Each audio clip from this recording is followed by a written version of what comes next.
This is CNN. More people get their news from CNN than any other news source.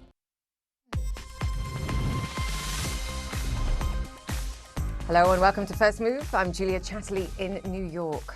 And the battle for Severodonetsk continues in East Ukraine. One military leader insisted that Ukrainian soldiers would not give up, though he acknowledged troops could end up pulling back to more, quote, fortified positions. The city has been targeted by Russian artillery for weeks, part of a larger Russian push to seize control of the Donbas region. CNN's Sama Abdelaziz joins us once again from Kyiv. Sama, you were talking to us about this yesterday too. I think the bravery in those comments clear, but also the ongoing challenges. Absolutely, and you heard there those comments that we got from a regional official about pulling back to fortified positions. Ukrainian officials, of course, saying that the situation on the ground is changing hour by hour, that these are street by street fights, that these Ukrainian forces are fighting for every inch of Severodonetsk. They say the city is almost entirely decimated, but still not under the control of Russian forces. Now, why this battle over what has essentially now been turned into a wasteland? That is, if you pull up that map of the front lines in Ukraine, it is because Severodonetsk is in the Luhansk region, an area that Russian-backed separatist officials say is 97% under the control of Russian forces. Again, that is according to Russian-backed separatists. So Severodonetsk would be that final step, that important leap in President Putin's larger goal of taking control of the Luhansk region and, of course, the greater Donbas region. And these battles that we're discussing here, Julia, I mean, these can drag out. You're talking about superior Russian artillery striking at a Ukrainian force that is outmanned and outgunned. They are waiting on the one thing that could potentially turn the tide here. That's Western weapons, but that could be weeks away from receiving those long-range weaponry that they desperately need to be able to hit those Russian artillery positions. So what you could potentially be looking at, and what this regional official here is hinting at about pulling back to fortified positions, is essentially what Ukrainian officials would say is a strategic withdrawal, a strategic pullback. President Zelensky says that absolutely these Ukrainian forces are going to continue to try to defend that territory, but you can only imagine with the pressure that they're under that, you know, things are changing again moment by moment. At the same time, I want to point out that it's not just this front, the Donbas front, where Ukrainian forces are facing these tough battles. We're also seeing increased shelling in the southern front. The city of Mykolaiv in particular has been shelled heavily over recent days, according to Ukrainian officials. That could be an indication of potentially Russian forces trying to open up yet another front or push on yet another front. This is a war of attrition, Julia, with both sides losing resources, losing manpower, losing steel, losing steam, rather, and it could drag out with civilians caught in the middle, of course, for much longer. Yeah, you make a great point. A war of attrition with consequences, not just in this region, of course, but beyond too. Sama, great to have you with us. Thank you, Sama Abdelaziz there. Food, speaking of that, has now become part of the Kremlin's arsenal of terror.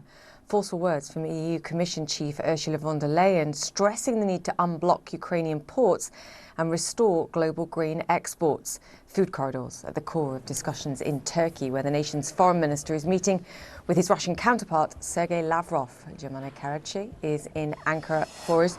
Jumana, I was just looking at the press conference and some of the comments that were made there, and the Russian foreign minister effectively saying, we're not to blame here, and the ball is in Ukraine's court. So I think that perhaps answers the question before I ask it, but was any progress made in these talks?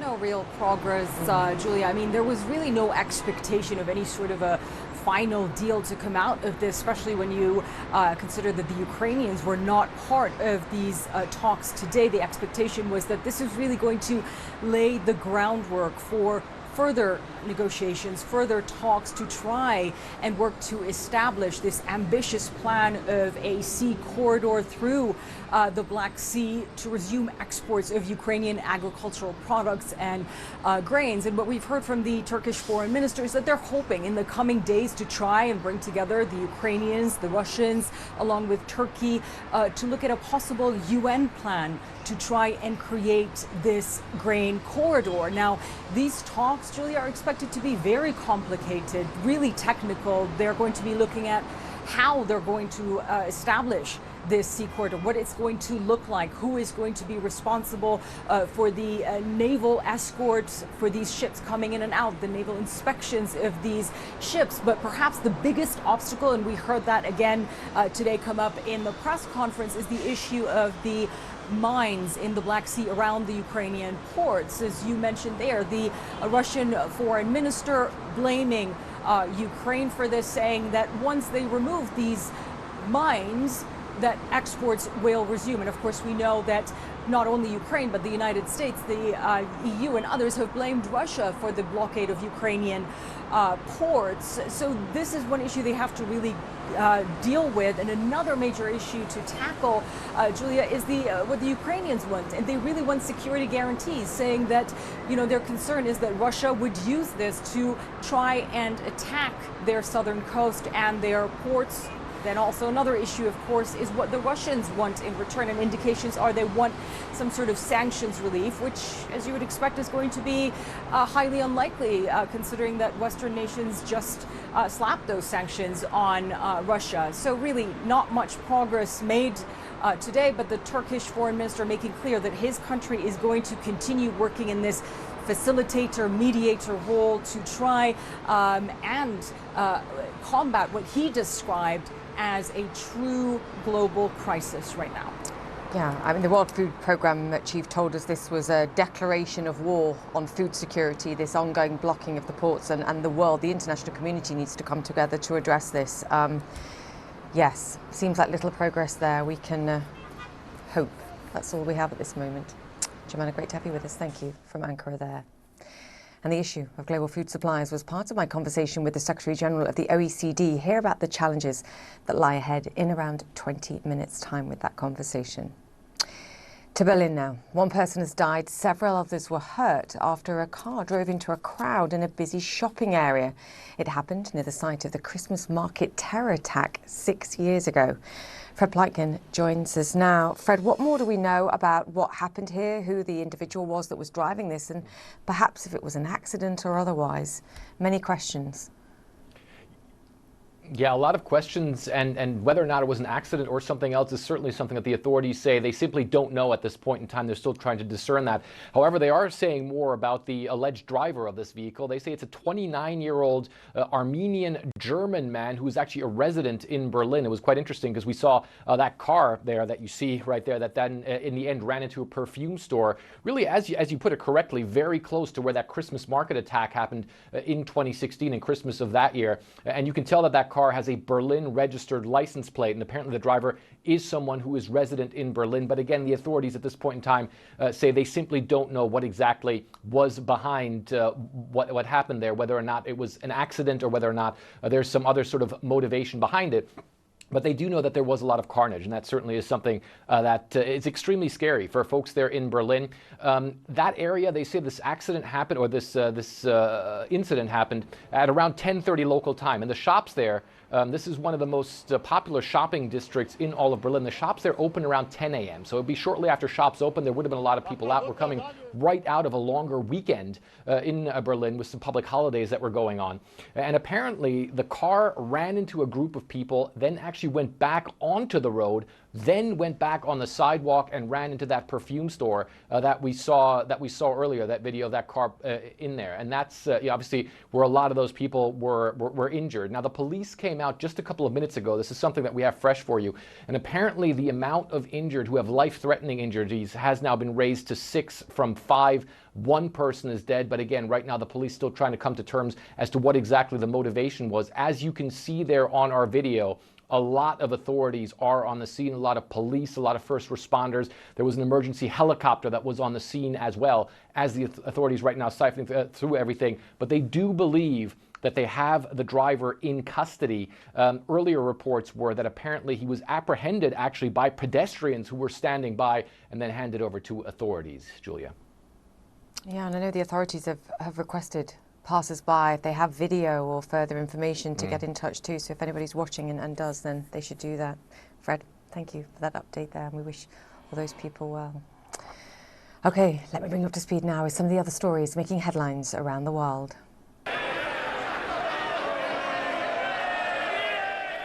I think that says it all. British Prime Minister Boris Johnson greeted with both cheers and boos as he walked into Parliament earlier. It was the first time taking questions from lawmakers since surviving a confidence vote on Monday. And he defiantly vowed that no one will stop him from doing his job, despite his opponent's intentions. In a long political career so far, I have, of course, picked up, barely begun, I have, of course, picked up political opponents all over the place.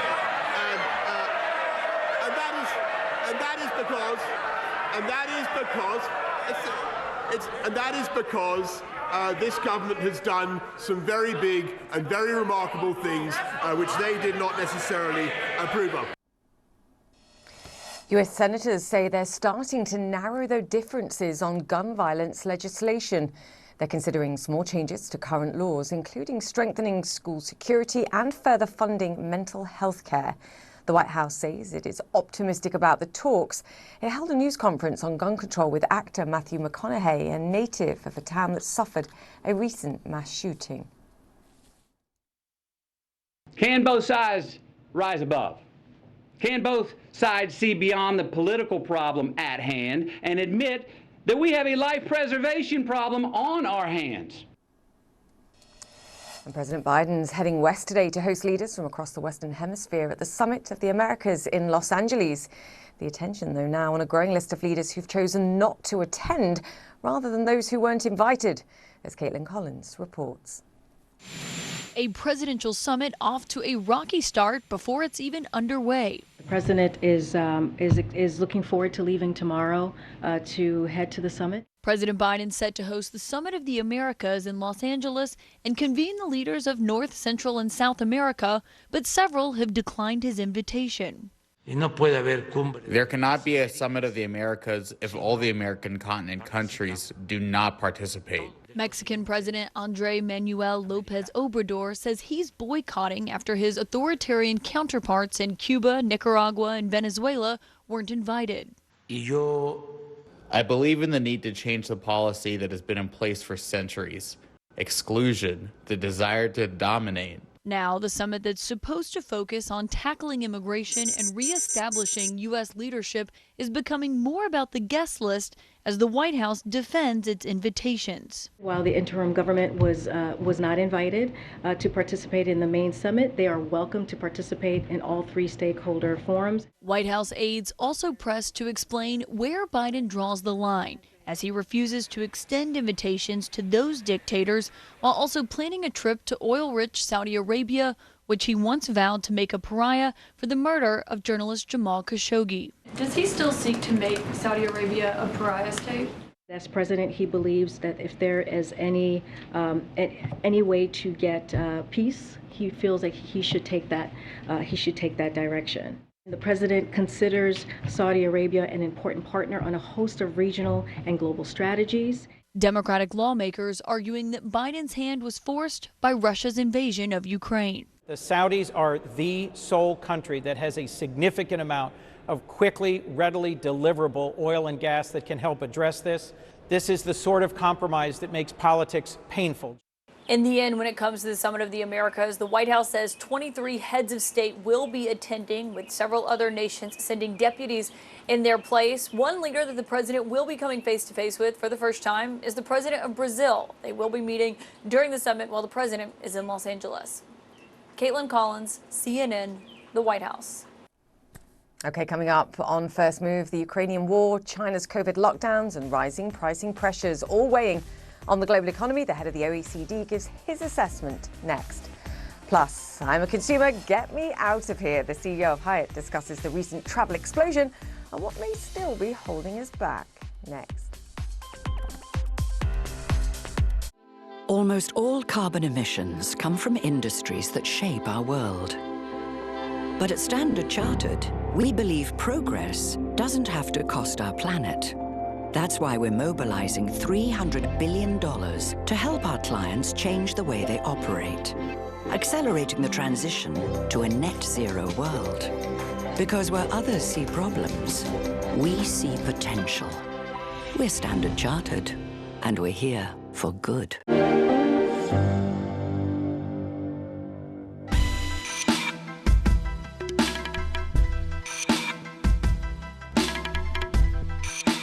My name is Øystein Jensen. I'm the Chief Sustainability Officer at Odfjell SE. It is important that shipping becomes sustainable. It is important that shipping moves towards zero because we are a part of the global value chain.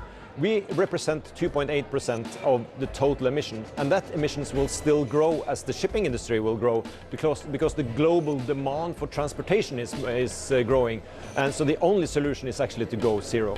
Thank you to Sustainability Live. Being an event like this, I believe that is important because it gives you the wider understanding of the challenge. It gives us insight to areas that we hadn't thought about. Because this challenge is nothing one company can solve by themselves. So that's why we need to collaborate, and we need to collaborate across the industry. On Culinary Journeys, meet Japan's Natsuko Shoji, a chef earning rave reviews. Inspired by art, she is a rising star in French cuisine. And in an industry where men dominate. See how she overcame life's challenges despite the odds and is now paving the way for a new generation. Culinary Journeys, Sunday on CNN, in association with Ajinomoto. To open doors and to unlock secrets, it takes trust. This was the Duchess's first news interview. Trust that you'll be accurate and you'll be fair. It was an unprecedented move. Very eerie. All the roads have been closed off. The Apache attack helicopter. This is what Captain Wales has been flying. Do you want talks with them? Huge amounts of police support. Rare access indeed. That's what it's all about. Max Foster, CNN.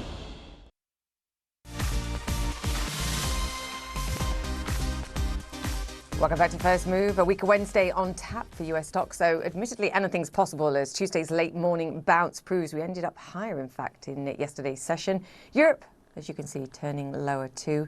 Recession fears and the threat of stagflation, aka slowing growth and higher prices, continues to permeate both conversations and forecasts. The World Bank yesterday warning that some countries will have trouble avoiding recession. And the OECD out today with its warning about what's needed to offset the slowdown. The OECD Secretary General is on the show later today, so that conversation coming up.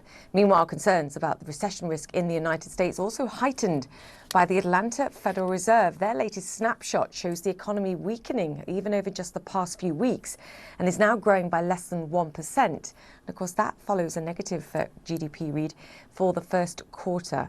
Contributing to that, of course, oil's relentless rise, and that's going to be a deciding recessionary factor. Goldman Sachs now warning that crude will average around $140 a barrel later this summer, some 14% higher than where it is now. They also say oil needs to rise to $160 a barrel before firms are incentivized to get out there and pump more, and motorists are finally forced to drive less, and it brings that supply-demand imbalance more into line. Oil currently higher by around 1%, with both Brent and US crude now topping, as you can see there, $120 a barrel. It's an additional challenge for Ukraine, of course, with President Zelensky warning this winter will be the worst the country has faced in decades. He announced that the country will halt all coal and gas exports as it battles to shore up domestic supplies. President Zelensky met with the largest state-owned energy companies this week to discuss plans for what happens when the cold weather returns. And one of the companies that will be instrumental in that effort is DTEK, Ukraine's largest private energy firm. It provides 20% of Ukraine's electricity needs. It's also the country's biggest employer with more than 60,000 workers. And DTEK CEO Maxim Timchenko joins us now from Kyiv. Maxim, great to have you on the show. We appreciate your time. Just tell me how bad it might get this winter for Ukrainians. Do they have to expect power cuts, rationing as a matter of course? Good morning, Julia. Thank you for your interest in speaking with us. For more than 100 days, Ukrainians fighting for Ukraine, fighting for our democracy, for our freedom, and fighting for energy security of European countries.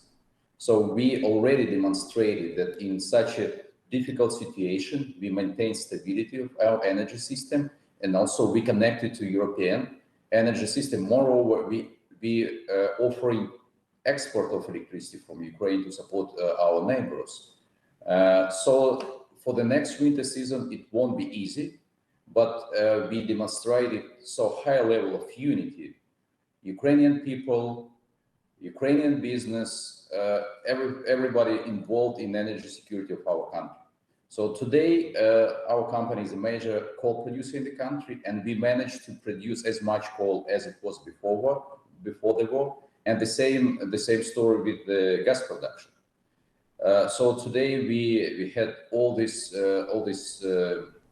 activities together with the state-owned companies, with our Ministry of Energy, and I'm sure that for the rest 6 to 8 months, we will do everything possible so that we avoid any blackouts during winter season.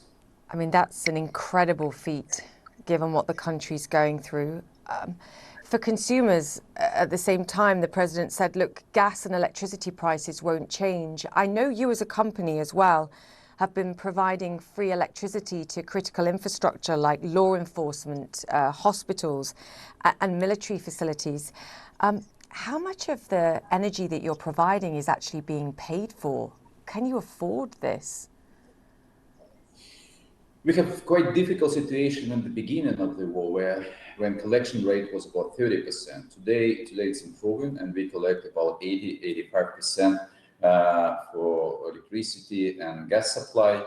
Yes, it was decision taken at corporate level that until war is over, we provide electricity for free for some consumers, as you just mentioned, and we will keep doing that. It's not easy, but I think this is our contribution to our victory, and that we will keep providing this electricity for free. But in general, as I said, situation is improving in terms of payments. Then we try to do everything possible to improve financial situation for the whole sector. That's why export of electricity out of Ukraine to European countries is extremely important to support financial stability of our energy system. And basically, as I already said, unity is the key for us to be strong. So we work very closely with our government, with our partners and our colleagues in the energy sector, and I feel quite confident. I want to talk to you about the future and the provision perhaps of electricity to other European nations, because that goes back to the financing and the future and rebuilding in Ukraine too. But just to your point about the coal production that you're managing to create and what you're providing at this moment, just how much of your operations have been impaired over the past few months? And just talk to me about sort of repairing those and recovery and rebuilding. So I would use the word building new Ukraine rather than rebuilding. So, and basically, this is what we discuss with our international partners right now. So our position is that Ukraine should play much more important role in energy security of European countries. And today we have enormous opportunity to develop renewable energy. Basically, our company, being the major coal producer, 2 years ago announced that by 2040 we will be climate neutral, and we already became the largest renewable producer in the country. And this is a good example for other companies that we should go from fossil fuel to renewable, and Ukraine can be one of the major supplier of green energy to European countries. So we brought to the public initiative called 30 by 2030, meaning to have 30 gigawatt of renewable energy in Ukraine. Most of this will be supplied to our European colleagues, as well as producing green hydrogen for supply to European Union. So these initiatives we want to bring to general discussion. Basically, in the beginning of July, there will be a conference in Lugano about recovery of Ukrainian economy, where all this will be discussed. But I'm very much confident that Ukraine will play one of the most important roles in future energy security landscape of European Union, where I believe everybody learned a lot about Russian energy. There's so much in that.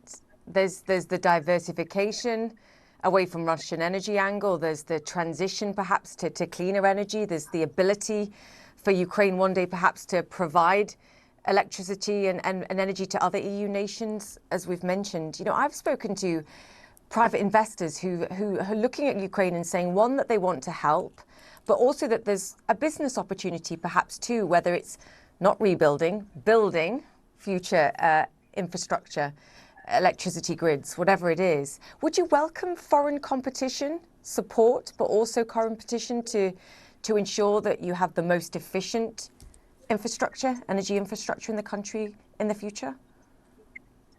Of course, when we talk about such numbers of 30 gigawatt, it means huge investments, up to 40 billion euros, not only in production capacities, in power generation, but also in the grid infrastructure, transport capacities, battery storage. All this newest technology can be brought to Ukraine. And we basically build a coalition of private business and major companies in energy sector. And with this discussion, we are looking for private capital supported by government institutions through political risk insurance. This is what basically we need. But there is very high level of interest from private businesses to invest and to build new Ukraine. Yes, much to deal with in the short term and the longer term. So we wish you well, you and your family. Thank you for your time, and thank you for what you're doing for the people. Maxim Timchenko. Thank you, sir. The CEO of Ukrainian energy firm DTEK. We're back after this. Stay with us.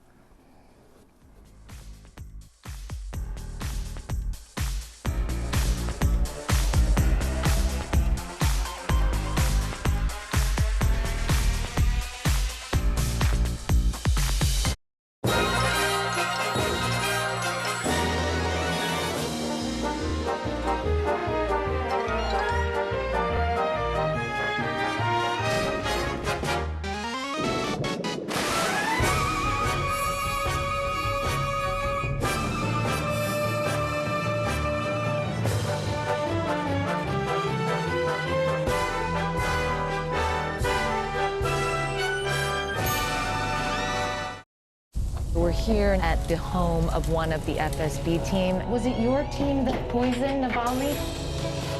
What do you want the world to know? People are so exhausted. Just going to help her carry this bag. Scores of Taliban fighters, and just behind us, the U.S. Embassy. I'm the one who has to look them in the eye. Can I have your word? These people are depending on you. Now they're pressing in. They want desperately to tell their stories.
Business is all about making connections. But some connections are easier to make than others. With a CNN partner hotel, the world is always at your fingertips. CNN partner hotels, connected to your world. We try to be global and we try to be smart. And we try very hard to get both of those every week. But I want to hear our authentic voices of people who are passionate or intelligent about a subject, who will make you smarter, move you emotionally, who will kind of challenge your mind or move your heart. And that's the consistency that we try to get at. Fareed Zakaria, GPS, Sundays on CNN. I'm Matthew Chance in Kyiv, and this is CNN.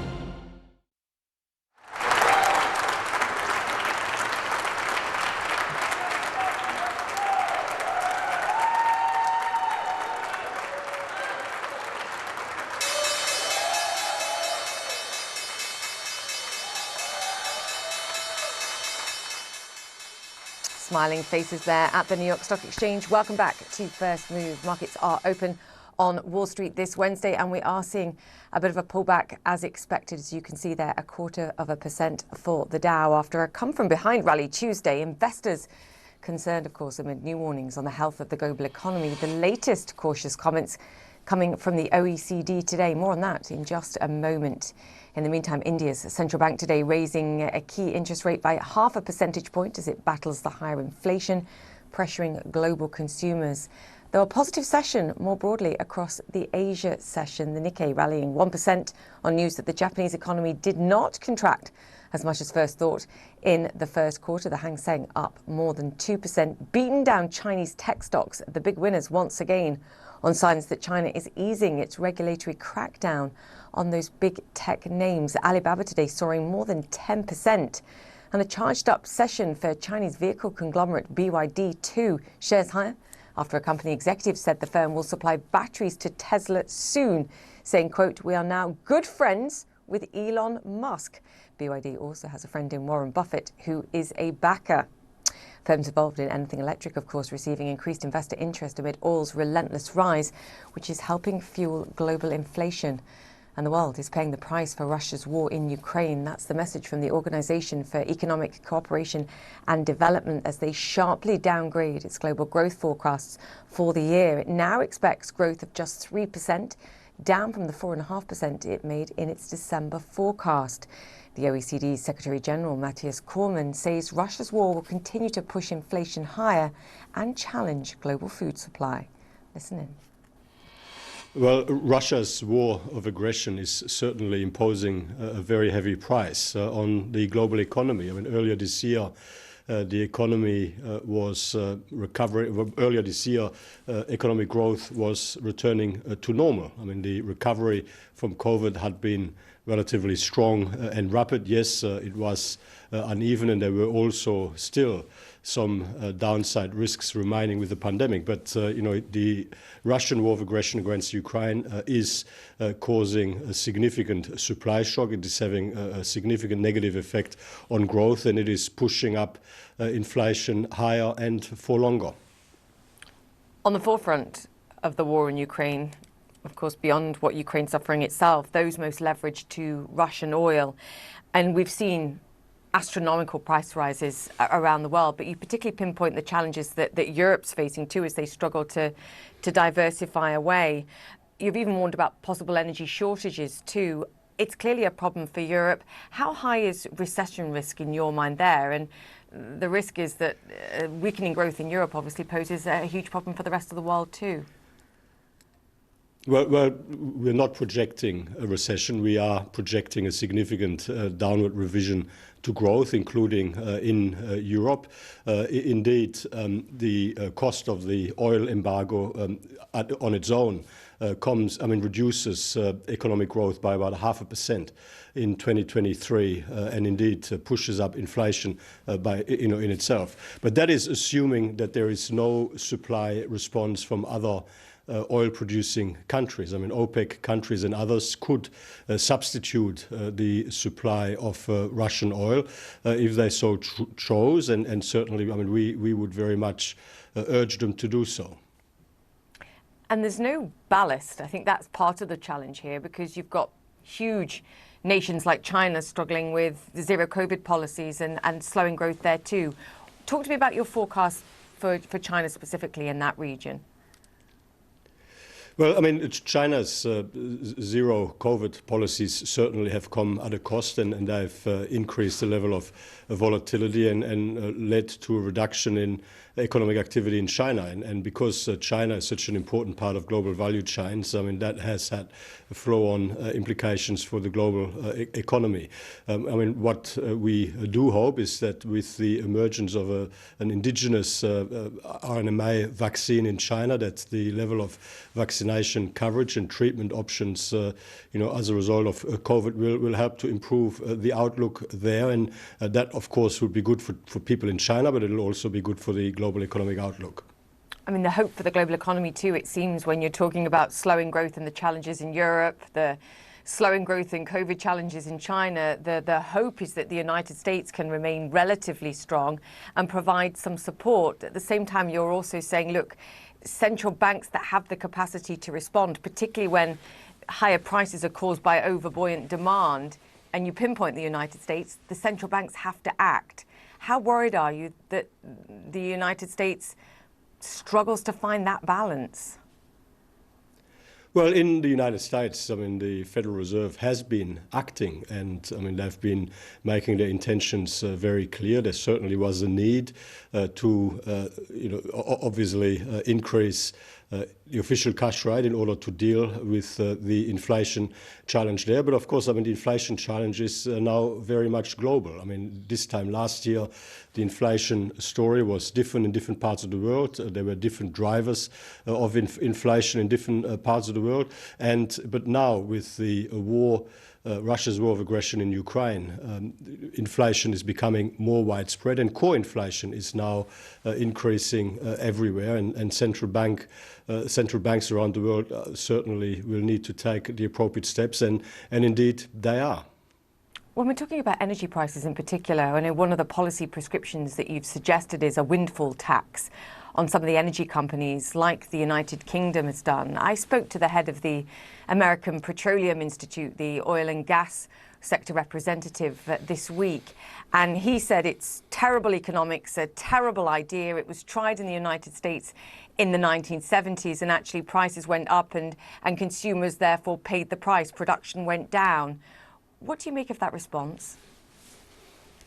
Well, we're not suggesting or supporting an ongoing sustained increases in taxation, but there are clearly temporary windfall profits as a result of what is happening to energy prices in the context of specifically that we're facing right now, and there are windfall profits being made at the same time as at the low-income end. Vulnerable households are being particularly hard hit, and so at a time when governments around the world are dealing with severely constrained budgets as a result of significant fiscal measures throughout the pandemic, there is a further need to provide fiscal support, well-targeted and temporary fiscal support, to those low-income households that are particularly hard hit by higher energy prices. And I would have thought that there is a capacity to align the temporary opportunity to increase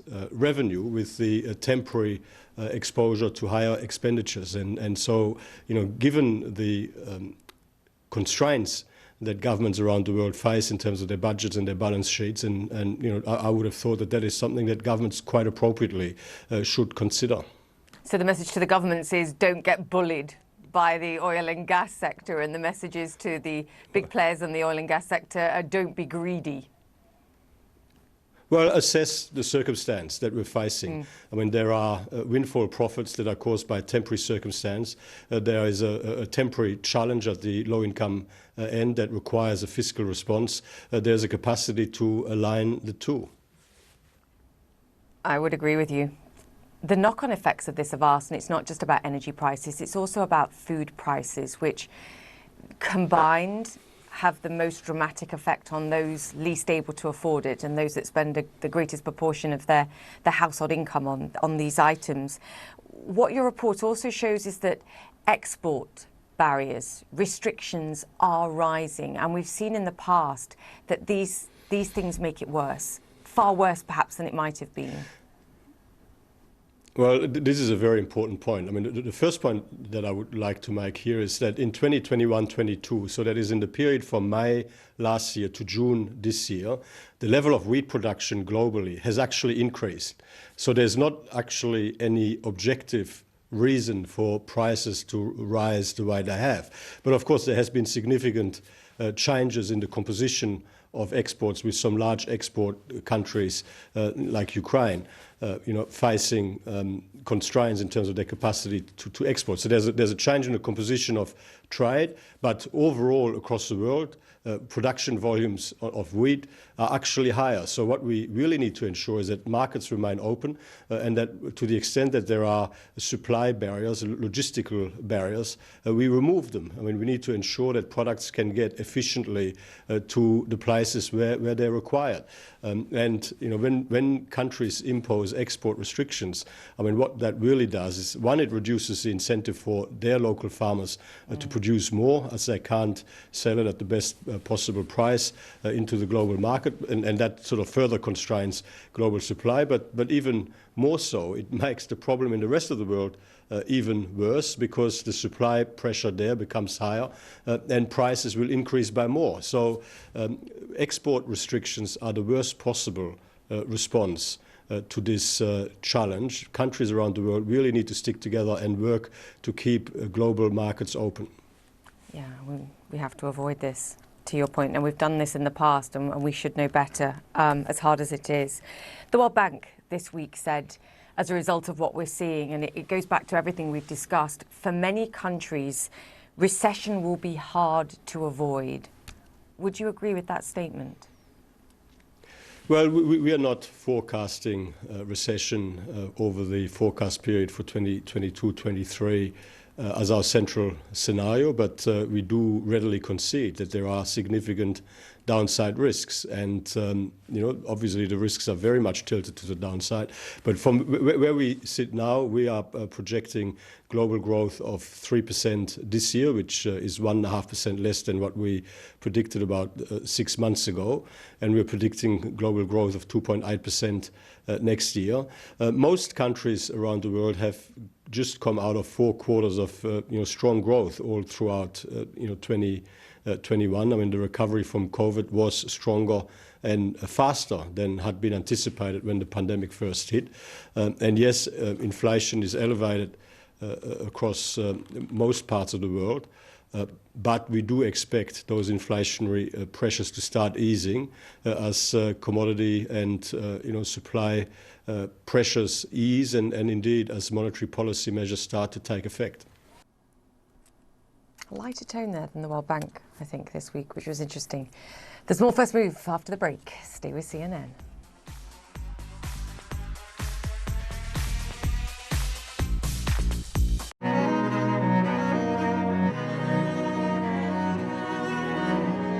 Culinary Journeys, in association with Ajinomoto. Hi, I'm Chef Vicky Lau from Tate Dining Room and Bar and Mora.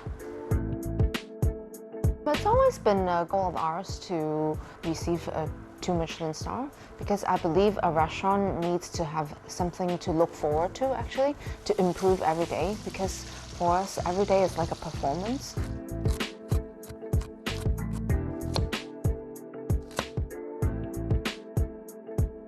Me as a chef, at the beginning, I was focusing a lot more on the innovation and the concept of a dish. And slowly, the technique part has built up from trying more different ways of cooking. And as a chef, I've evolved a lot from that.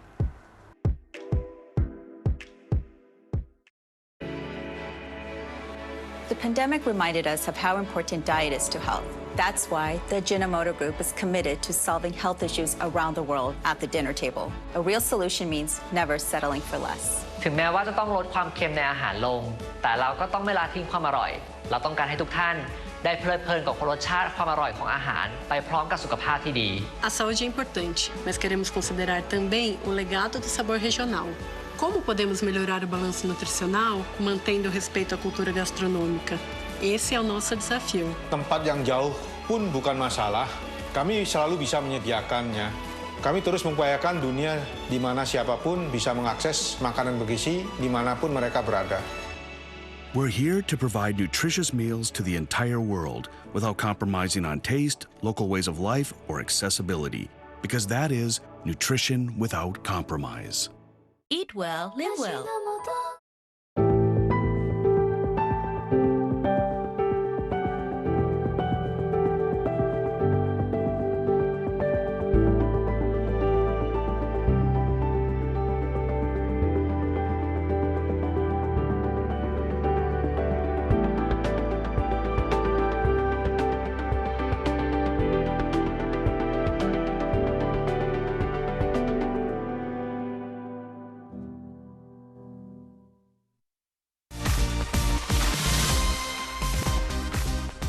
Welcome back to First Move, and get me out of here in a nice way. Travel demand is roaring back despite pricing pressures and growth concerns. Hyatt is seeing demand explode with, quote, very strong bookings through this summer. Revenue is currently up nearly 100% in the Caribbean and Latin America compared with 2019. But of course, there are challenges too. Recent flight cancellations and delays are fueling some anxieties among travellers as well as those in the hotel industry. Let's get some perspective. The President and CEO of Hyatt Hotels, Mark Hoplamazian, joins us now. Mark, fantastic to have you on the show. Clearly, there's plenty of challenges. We've got some CEOs in the world talking about economic hurricanes, but what's clear, I think, from your numbers is that people just want to get back out there and travel and see people. There's no question that that's true. The human urge to travel and to reconnect with loved ones, or if you're in a business, to convene your colleagues to reconnect in terms of their culture and the connectivity of the human relationships that drive businesses across the board. That's exactly what's going on. Interesting you mentioned businesses there too, because it's not just about tourism. And I think we've all been focused on what kind of recovery we see in business travel. I read that we're around 2/3% recovered based on 2019 levels for business travel. Can you give us some more perspective and how much more recovery, bearing in mind we can do a lot of these conversations digitally too, that you think we get? Right. So I'll give you some perspective on this. First of all, you're right. Leisure travel was the driver of the recovery, but business travel is now clearly recovering. And we track two different types of business travel. One is meetings and convenings. The other is individual business travel. The meetings business in the United States is more than 90% recovered at this point relative to 2019 levels, with very significant bookings for this year and into next year. The individual business travel is about 2/3 recovered. But I would just point out for a moment that the line between convenings and meetings and individual business travel is getting blurred. There are quite a few C-suite executives with whom I speak that say, I'm not doing the day trip between New York and San Francisco much, but as a team, we've done West Coast tours. We've done a tour together in the South. We did an East Coast tour. So there's some use cases that are actually new.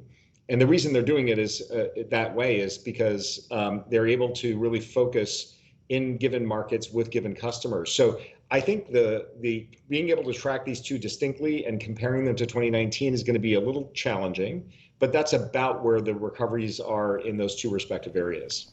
Yeah, but you make a great point. The whole definition of what it looks like now has completely changed, and that's part of what we've seen through the last 2 years. How sustainable do you think all of this is? I mean, again, we keep talking about a cost of living crisis in parts of the world. We've got ongoing COVID and zero COVID policy challenges in China. Just can you characterize how likely it is that you can maintain the kind of strength and recovery that you're seeing, and for how long? I do believe it's sustainable. For Hyatt, at least, we serve a high-end customer base. We don't participate in the mid-scale or economy segments of the industry. We're really primarily in select service, but also luxury, leisure, and lifestyle represent 40% of our total portfolio around the globe. And that customer base has the means to continue to travel, and they will. They've prioritized getting on the road and getting back together with family and friends and taking a holiday for their own well-being. There's a lot of self-care trips that are being planned. We have a high-end well-being brand called Miraval, which is, if I look at their performance year to date, it's enormous level of demand because people really are seeking out a way to take care of themselves and to reconnect with either a loved one or just be by themselves. So I see that sustaining. The second thing I would say is that the same urges that we see, the pent-up demand that has a human and emotional dimension in personal travel, is true in business as well. There's tremendous level of fulfillment that people feel when they get back together. I'm here in New York City attending a large hospitality conference, and there are over 1,500 in-person attendees. And the sense of regaining that sense of community has been really meaningful to a lot of people. Yeah, it's fascinating, isn't it? Because even if you go back 6 months, I think a lot of people would have looked at that and said, oh, am I attending some kind of super spreader event? And the decision today is, look, just get me back with people and have the conversation. I mentioned it in the introduction, this, I guess, underlying challenge that we've seen in many industries, but particularly in the travel industry, rehiring. It's creating challenges with certain flights, with perhaps time for check-in and some delays, even cancellations beyond. Mark, how much of a challenge is this? Or is people, to our earlier point, just saying, look, I'll deal with it. I just want to go on holiday or do the travel that I intend to do? Yeah, I would say there are some challenges. One challenge, if you're sitting in the United States and looking for inbound international travelers, which is a very valuable segment of travelers into our market, we're down 50% from where we were before COVID. And so that's a significant issue. And one of the reasons that's the case is because the testing requirements into the US remain cumbersome and difficult. And it introduces some stress, additional stress in the process of travel. I would say that as to airlines, it's true that there have been some disruptions in terms of service and also cancellations. Some of that has to do with personnel availability, and some of it has to do with other fleet management issues. But we've been fortunate, I think, and last year we acquired a all-inclusive, luxury all-inclusive brand management business called the Apple Leisure Group, and we operate 100 resorts, about 60% of them in the Americas and 40% Europe. But we also run a large tour operations business and deal with airlines. So we're intimately engaged with airlines about their planning. And we've been able to actually work through with them being able to have enough capacity into places like Cancun in Mexico or in Punta Cana in the Dominican Republic. So we've been able to actually have enough airlift for people who are looking to get to Mexico and the Caribbean for that. But you're right, it remains an issue. And then in our business, we continue to be working very hard overtime to try to hire enough people. We're about 10 or so % below where we would like to be in terms of total staffing. So several thousand open positions at the moment in the United States. But we've changed our processes. We made it faster and easier, reduced the friction. We've made more flexible schedules for our housekeepers and others to try to attract more people. To make it easier. So, yes. It's an ongoing challenge. Mark, great to chat to you. Have to wrap us up there. Thank you. Great to have you on, and we'll speak again soon. Thank you, the President and CEO of Hyatt there. We're back after this. Back in person, the 2022 Afreximbank annual meetings will bring together high-profile continental and global leaders to harness and leverage Africa's incredible potential. Register now. June 20th, a CNN concert event. Let's celebrate, educate, and lift every voice. Juneteenth, a global celebration for freedom. Live from the Hollywood Bowl, only on CNN.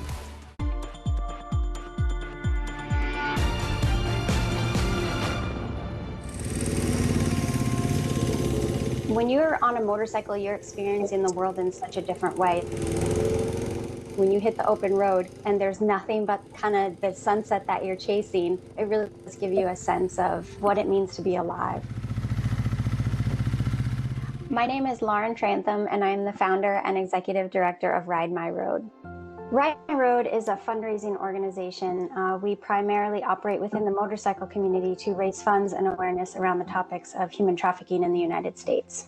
In 2016, I was going through a divorce, and it was a really tough time for me. And so I decided to jump on my motorcycle and take my camera. I did 10,000 miles across America. I photographed 40 survivors. That was really how I began this journey, was more as a personal project as a photographer, with just this idea, this thought that can we heal a broken heart through helping others? Survivors are literally the best among us. They have persevered and have so much resilience.